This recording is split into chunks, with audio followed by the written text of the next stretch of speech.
Long before it took effect, U.S. politicians identified NAFTA's biggest probable losers: American factory workers. NAFTA bashing really isn't new. Before there was Donald Trump, there was a man called Ross Perot. Take a listen. We have got to stop sending jobs overseas. To those of you in the audience who are business people, pretty simple.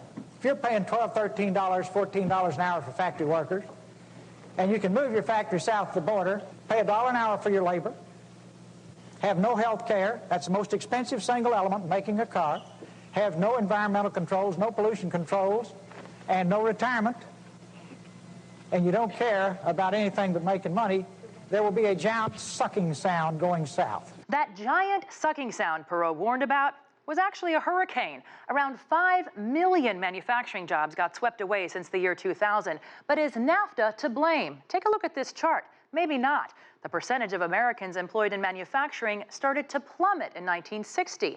That's more than 3 decades before NAFTA. Other factors have been in play as well. China became America's other factory floor, and robots became job killers. But the picture seems less fuzzy when it comes to Detroit.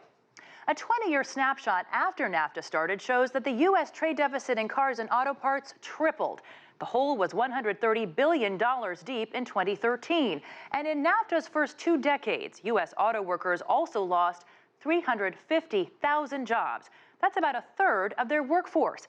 Based on the numbers, the U.S. auto industry is a NAFTA loser.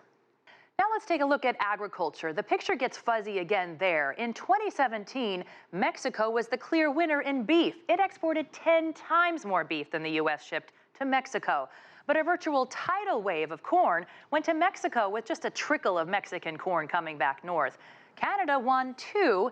It tripled its agriculture trade with both NAFTA partners. In agriculture, we're calling all 3 NAFTA partners winners.